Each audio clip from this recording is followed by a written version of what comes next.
Capítulo 431, Passado de Galial. Autor, Caleb Piccoli Camargo. Um dos homens foi cortado ao meio, cada metade caiu em direção ao solo como um meteoro. O olhar dos 4 homens restantes e das mulheres não pode deixar de escurecer. Liam May tinha a lança épica em sua mão e a lâmina tinha sangue sobre ela. A jovem enviou um pouco de fogo para a ponta, fazendo o sangue evaporar. Como vocês ousam? Ousam.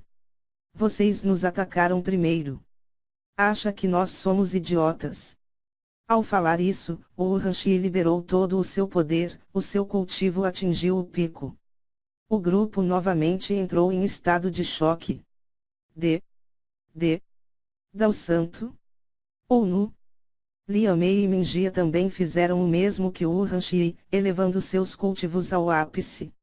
Nós não ligamos para qual seita vocês são. Apenas não se metam em nosso caminho. A voz de Mingia era antiga e poderosa, como se ela tivesse milhões de anos de experiência. Vendo que o grupo estava congelado de medo, as meninas simplesmente continuaram seu caminho. Ufa, suspirou Oumia. Peguem o corpo dele. Precisamos voltar para a seita, rápido, ou nu. Os homens foram até o solo e pegaram o cadáver. O corte foi perfeitamente limpo. Eu nem mesmo a vi movendo a lança, ou nu. Ela é forte. Se você prestasse bem atenção, veria que o movimento foi tão rápido e poderoso que até o que do local foi rasgado ao meio, ouvei. Ela sabia o que dizia, afinal seu cultivo estava a meio passo do Dao Santo. Além disso, ela era uma das jovens mais proeminentes da seita da escuridão, o que apesar do nome, não era uma seita diabólica. Ela estava no top 10 dos maiores gênios da seita, por isso andava com 5 guardas. Ouvei tinha apenas 200 anos, já Ounu tinha 150. Esta última era poderosa, mas devido à estagnação atual de seu cultivo ela não tinha o direito de adentrar no top 10. O seu mestre havia estimado que apenas dentro de mais 150 a 200 anos que ela poderia adentrar a meio passo do Dao Santo. Isto era um tempo razoavelmente interessante. Para efeito de comparação, a história de quando Galial era Deiu, exemplifica perfeitamente a situação.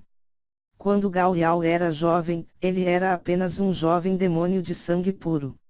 Seu clã demoníaco era pequeno e seu talento era pífio, não só isso, mas ele era ridicularizado dentro de seu próprio clã, já que o consideravam um lixo sem futuro.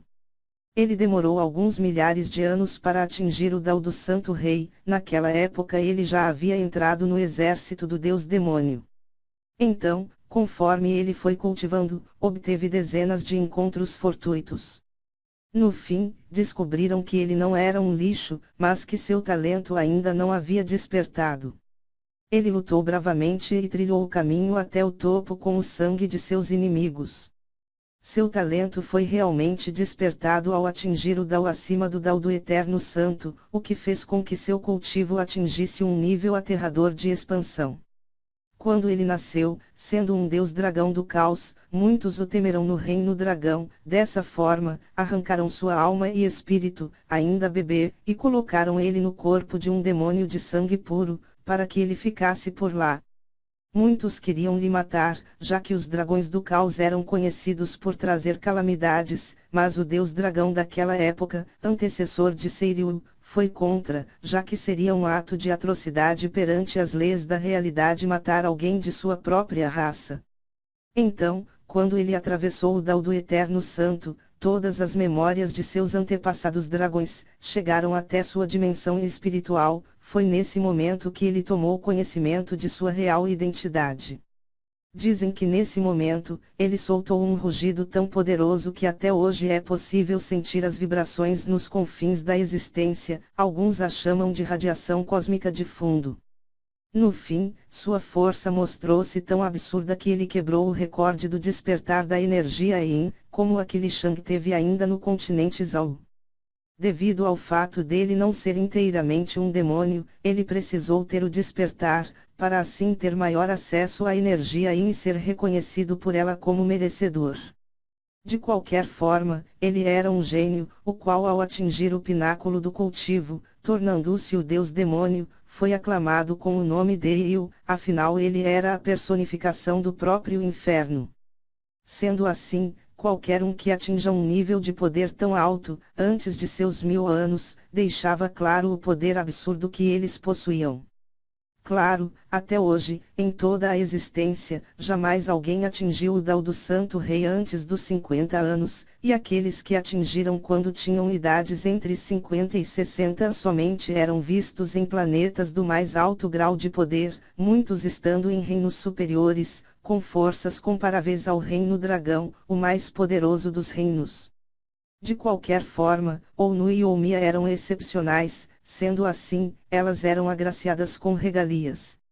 Oumia esmagou um pedaço de jade, o qual a transportou imediatamente para o território da seita.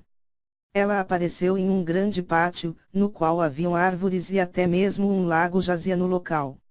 Este pátio ficava no topo de um grande monte, não muito longe era possível ver nuvens e lá embaixo havia uma grande quantidade de água, como se ali fosse uma montanha solitária no meio de um oceano.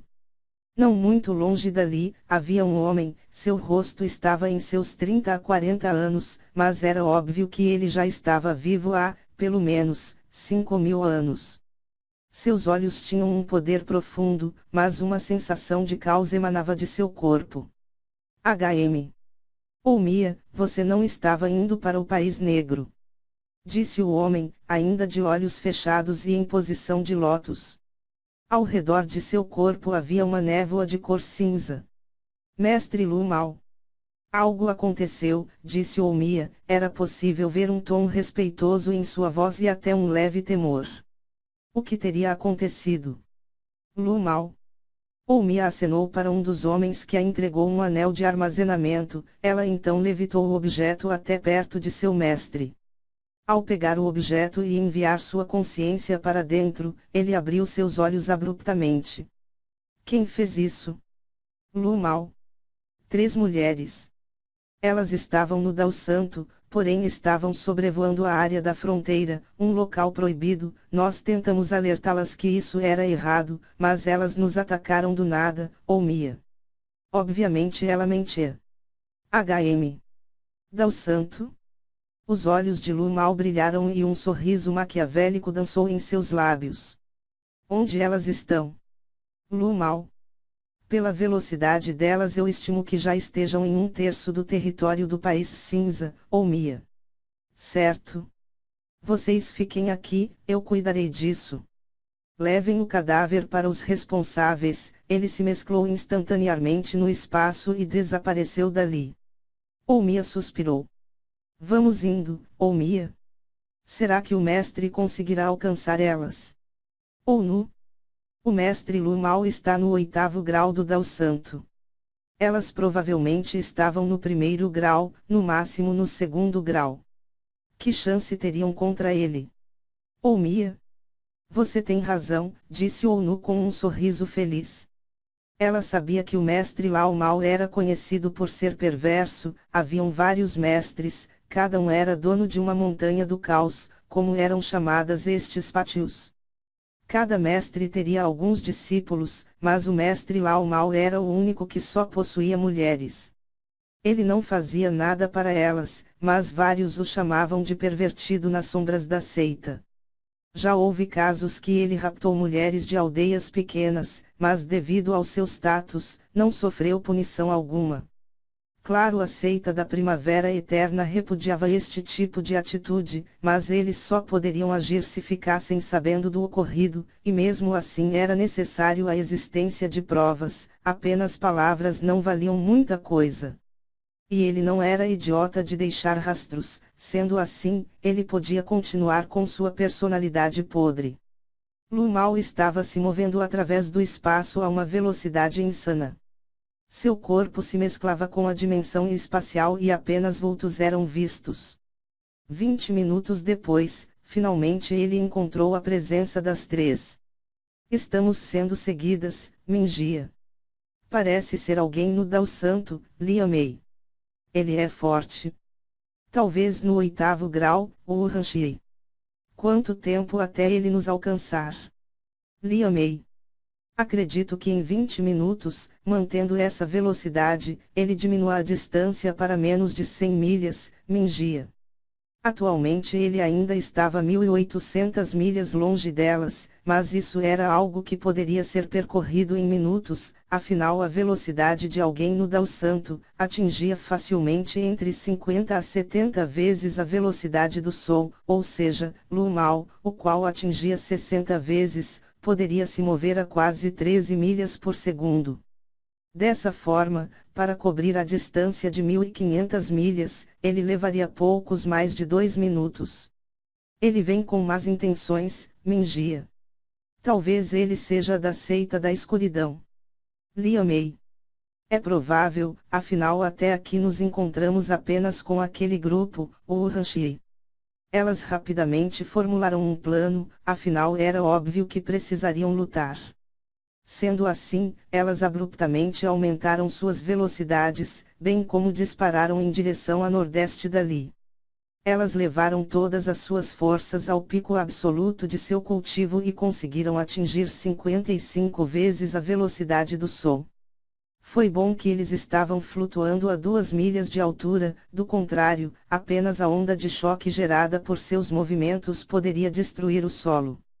Claro, elas poderiam fazer como Lu Mao e se mover pelo espaço, o qual seria mais rápido e fluido, mas elas preferiam não fazer isso, afinal gastava Qi. Lu Mao na realidade era bem lento, afinal sua força não residia na velocidade, sendo assim, elas tiveram sorte. Algum tempo depois, elas finalmente pararam. Elas estavam agora em um local repleto de montanhas imensas, como se o solo tivesse espinhos imensos. Cada montanha tinha, pelo menos, 10 milhas de altura e haviam pelo menos 3.000 montanhas como essa. Sendo assim, o local era de difícil acesso, bem como no mapa sinalizava para se ter cuidado extremo, devido à aparição de feras mágicas poderosas por aí. As três flutuavam no ar, suas mãos estavam atrás de suas costas e uma aura antiga e divina emanava de seus corpos. O espaço ao redor delas tremia, como se estivesse feliz por ter elas perto de si. A vida abaixo delas, presente nas florestas e nos animais selvagens, recebia um novo fôlego. O motivo era Xiziun, a conexão de suas almas era muito mais profunda do que qualquer um poderia imaginar. A capacidade de permitir compartilhar memórias e sentimentos era pífio frente às demais utilidades, como a partilha do poder essencial. Isso só poderia existir para aqueles no Dao Santo e acima. Pessoas ligadas pelo contrato supremo da alma divina, como era chamado a habilidade usada por Li Shang para os unir, tinham a capacidade de dar ao outro parte de seu poder essencial. Ao dar o poder essencial para alguém conectado à sua alma, era possível compartilhar linhagens, insights, compreensões, conhecimento marcial, alquímico, forja e conhecimento de domadores. Claro, não era algo fácil, afinal apenas o contrato em si não permitia tal compartilhamento. Na realidade, o poder essencial englobava a força sobrenatural do ser, ou seja, tudo aquilo que não fosse natural da raça, poderia ser considerado poder essencial e que, se devidamente refinado, formaria um fio de energia do poder essencial, que uma vez compartilhado, permitiria aos outros absorver esse poder. Sendo assim, Li Shang, Hanshi, Li Mei e Minjia, poderiam ser chamados de pseudo-personificações da vida. O mesmo ocorreria com o poder de Minjia, o que entregava para os outros uma pseudo-centelha da energia mental. Também havia a pseudo-linhagem da Fênix, vinda de Li Mei e a pseudo-centelha do gelo divino de Hanshi. Dessa forma, ficava visível o quão profunda era essa técnica. Claro, eles estavam longe de poder repetir os feitos ao nível dos verdadeiros detentores deste poder, mas, ainda assim, tinha sua validade. Em relação à pseudo-personificação da vida, os quatro poderiam usar cerca de 20% do que Xiziun era capaz. A mesma taxa era para as demais forças. Já de Lishang, elas receberam a energia dourada, as tornando pseudo-detentoras da energia dourada, porém, devido a elas terem refinado o sangue de Lishang, elas haviam recebido verdadeiras linhagens draconianas, advindas de Gaoyao e Seiryu, o que as tornava absurdamente poderosas. Todavia, seu oponente era alguém no 8º grau do Dao Santo, uma força colossal, 6 graus acima delas. A batalha não seria fácil, afinal Minjia havia dito que a chance de sucesso estavam apenas em 40%.